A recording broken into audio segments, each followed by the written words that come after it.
Hi there, this is Derek Mickelson with the Manitoba Knowledge and Research Transfer Program, and today we're going to be talking about Nosema disease. So Nosema disease is caused by a specialized group of spore-forming fungal parasites known as Microsporidia. And the spores of this particular fungus are ingested by the bees and can be transferred from bee to bee either by trophallaxis, or they may be ingested when bees are cleaning fecal material deposited either in or outside the colony. And so when the adult bees ingest these spores, the spores travel down and infect the cells in the guts of the bees where they multiply, and eventually they get shed out in their feces. And so the time when the Nosema disease has the most opportunity to be transferred and to really amplify in a colony is during times when the bees are really cooped up in the hive and not able to go on cleansing flights. And so this is obviously, in the late fall to early spring. And we usually see Nosema spore loads peak in the springtime. Now, the spores can also be transmitted via contaminated either food or water sources, which is one reason why it's often discouraged not to bulk feed your bees within a yard and be feeding just the colonies directly. The spores themselves are also quite hardy and can linger on honeycomb for extended periods of time. And so this is why it's important to be constantly removing some of that older comb out of your operations and replacing it with fresh comb on a yearly basis to try to remove some of those spore loads in that comb that have maybe built up over time. So there's actually two separate species of Nosema that can infect a honeybee colony. And so these are Nosema apis and Nosema ceranae. So historically in Canada, Nosema apis has been the species that was really prevalent in Canada. But more recently, with recent research and recent sampling efforts, we've found that Nosema ceranae is really the species that's much more commonly found and has really taken over as the more dominant of those two species in Canada. So while there's common similarities in the symptoms associated with each of those two species, there's also some key differences. So with both of those species, what each of those species will do is actually weaken the individual bees, reducing their lifespans, and it actually speeds up the process by which the worker bees will transition into forager bees, and they kind of bypass through that brood rearing phase of their life. So what you'll see is often in the springtime, colonies infested with Nosema are often slow to build up in the spring and may even gradually go backwards and start to depopulate as well. So with Nosema apis in particular, two of the more common symptoms with Nosema apis are you may see some bees crawling on the ground in front of the colony, or you may also see some fecal staining on the front of the colony as those bees are defecating on the front of that colony. Now, both of those symptoms can also be associated with other factors in the colony. So if you're suspecting Nosema, it's really important that you sample your bees and actually have them tested for Nosema to really diagnose and make sure Nosema is the cause of that problem. Now, with Nosema ceranae, we don't actually see those two symptoms associated with Nosema ceranae, and Nosema ceranae is actually sometimes referred to as dry Nosema because we don't see that classic fecal staining as we do with Nosema apis. Now, since Nosema spores can build up in adult bees over time, it's important when you're sampling for Nosema to try to sample those older bees or the foragers in the colony, as those bees have really had more time for the infections to build within their guts. So there's a couple different spots you can try to sample foragers in the colony. First would be just to maybe put an entrance reducer or a block of wood and block that entrance, and then any foragers that are coming back to the colony would just kind of build up on that landing board, and then you can either just take a scoop, or some beekeepers rig up a bee vacuum, which we're not going to show today, but you can use something like that as well. Or you can just sample from one of the outer frames in the colony where those older bees are more likely to be found. And so what we usually require for Nosema is somewhere between 25 to 100 bees At the KRTP and the Vet Lab in Winnipeg and the University of Manitoba, our standard protocol is to use 100 bees for our Nosema analyses. So I've got one of these 90 ml sample containers that I know is going to be at least 100 bees. So I'm going to go ahead and sample off one of the outer frames, try to collect some of those older bees. We'll bring this sample back to the lab.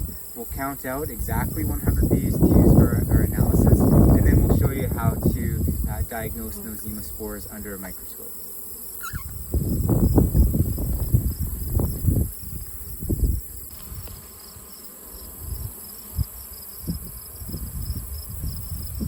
Just make sure the queen isn't on that frame.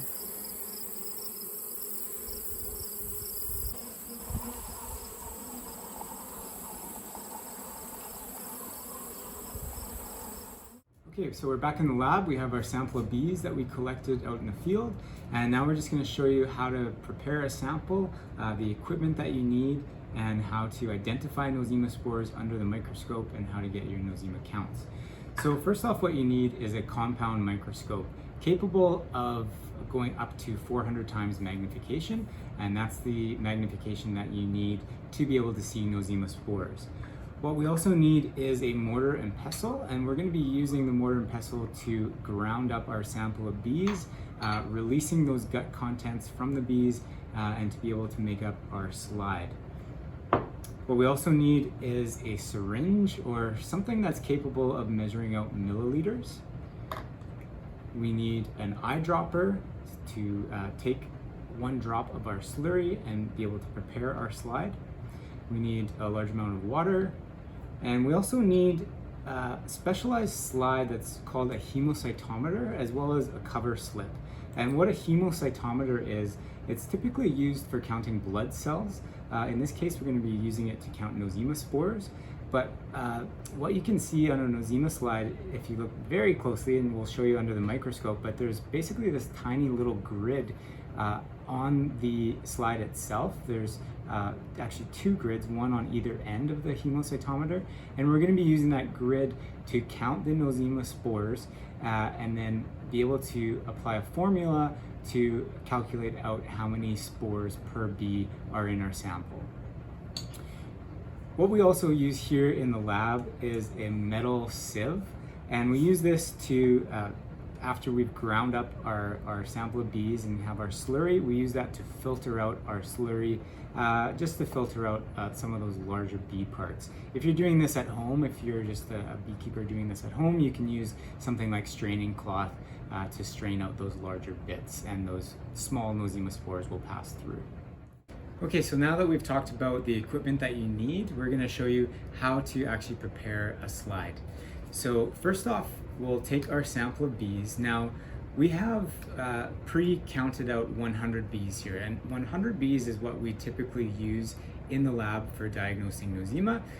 But what you need is 1 milliliter of water per bee in your sample. So if we have 100 bees, we're going to take 100 milliliters, add it to our sample, ground up the bees, and then use 1 drop to make up our slide. So we'll just take our 100 bees that we've pre-counted. Now, if you're going to be doing this at home, you could use, a tray or something to actually dump out all your bees and count out how many bees you're going to use. So we'll just take our 100 bees, dump them down into our mortar, and we'll use our pestle to ground up the bees. Now, what I find really helps first is just to add a small amount of water at first to just start grinding up the bees. So I'm gonna go ahead, since we're gonna use 100 mils, I'll measure out 50 milliliters first. I won't use all of it, I'll just squirt a small amount down in here. Something like 10 to 20 milliliters. Just put that aside for now, and I'll just start grinding up our bee sample.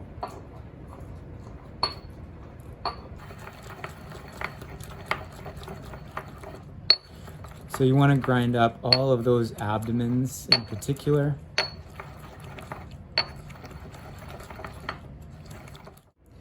Now for an even cleaner sample, what you can actually do is just remove the abdomens from the bees, or even dissect out the digestive tracts of the bees. Will get you a little bit cleaner of a sample when you actually make up your slide, but you can also just use the entire bee as well, and that will be sufficient for getting your Nosema counts.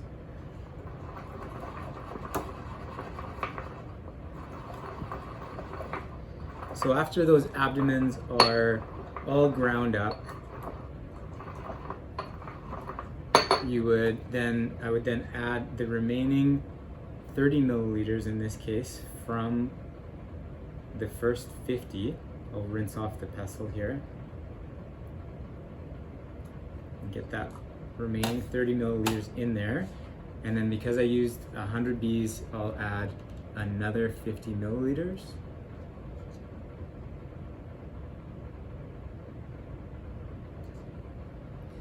We'll just add another 50, and we can rinse off anything on the side of the mortar.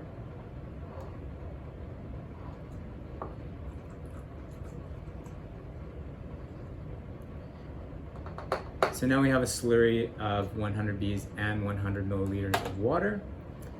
And now we're going to use this slurry to make up our slide. Now for a cleaner sample, we're going to just strain out this slurry and strain out those larger bee parts. So we'll strain that through our sieve.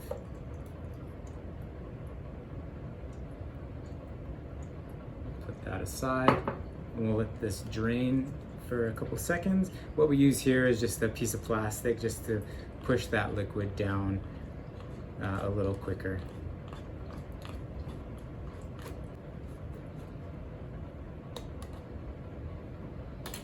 And so what we're left with is just the liquid. And then we'll use this liquid to actually make up our slide. So we'll take our hemocytometer, we'll remove the cover slip, we'll put the cover slip off to the side for a second, and we'll just take a small amount of liquid here and just add 1 drop to each side of the hemocytometer.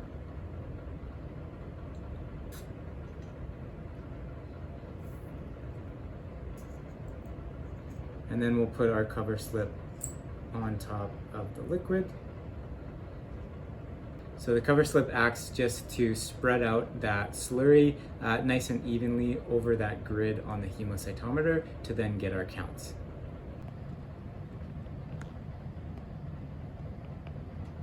Okay, so now that we have our slide prepared, we can then mount it on our microscope to count our Nosema spores.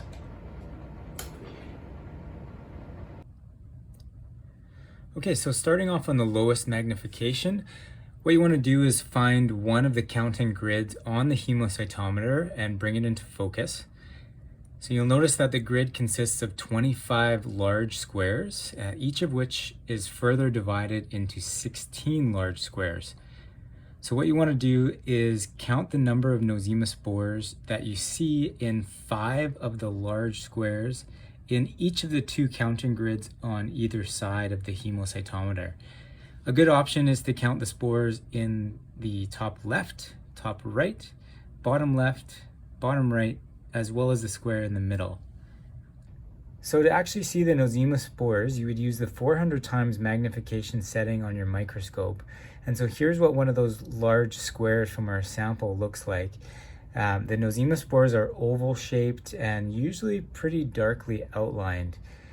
There may also be some other debris in the sample as well, which can sometimes make it difficult to see the spores, but sometimes playing around with the focal range can bring other spores into view that were previously just out of the focal range. For a bit better of an example, here's an image of one heavily infected sample that we collected back in the spring that shows Nosema spores much clearer. So you would count the number of spores in 5 of the large squares in one of the counting grids, and then 5 large squares in the other counting grid on the other side of the hemocytometer. Add those together and then divide by 10 to get your average number of spores per large square. Then simply take that number and multiply it by 250,000 to get your average number of spores per bee. So for this entire sample, we found a total of 24 spores in our 10 large squares. So dividing that by 10, we get an average of 2.4 spores per large square. Then multiplying 2.4 by 250,000 gives us an average spore load of about 600,000 spores per bee. All right, so now we have our spore count for our sample, which was in the range of about 600,000 spores per bee. Now, differentiating between the two species of Nosema is actually quite difficult to do under a microscope. The spores of both of those species look almost identical, and so that's usually done through a more sophisticated PCR analysis, which can be done through other laboratories. But regardless, with either of those species, the current recommended threshold for treating for Nosema is 1 million spores per bee. So this is either in the springtime or in the fall time. Now, as more research is done on Nosema, and in particular Nosema ceranae, those thresholds may be improved or adjusted over time, but currently the recommended threshold for treating in Canada is 1 million spores per bee. Now, the only registered treatment for treating for Nosema in Canada is an antibiotic known as fumagillin. And so fumagillin gets mixed into sugar syrup at a specific rate and then gets fed to your colonies directly. Now, it's very important that when you're mixing and when you're feeding fumagillin to be following the label directions very closely. The directions for the amount of medicated syrup that you would feed to your colonies actually differs if you're in the springtime or in the fall time, and it also differs depending on the size of your colony as well. So very important to follow those label directions very closely. It's also very important that you're never bulk feeding medicated syrup. This can lead to some stronger colonies getting a higher dose of medicated syrup if they're collecting more of that medicated syrup, and some colonies receiving a lower dose if they're not collecting as much. So very important if you're feeding medicated syrup to feed directly on your colonies and to follow those label directions as closely as possible. I will also mention that within the Manitoba Honeybee Health Treatment Guide, the label directions for mixing and feeding fumagillin medicated syrup are outlined in this document as well, so you can review this document to review those label directions in here. Okay, so that about sums up the video today on Nosema. Hopefully you've all learned a lot, and I would encourage all beekeepers out there, if you're not already monitoring for Nosema, to maybe start to think about doing so. It's very easy to collect a sample for Nosema. Those samples can be either sent in to the Vet Services Lab here in Winnipeg. You can send those into the KRTP. We are currently accepting samples for Nosema, so you can send those directly to us. But if you're a beekeeper that's maybe thought about using a microscope to do your own Nosema samples, I'd really encourage you to go ahead and give it a try. It's really not that hard, and microscopes and hemocytometers can be found online for probably a lot cheaper than you might think. So go ahead and give it a try. That's about it for the video today. Thanks for watching and have a great day.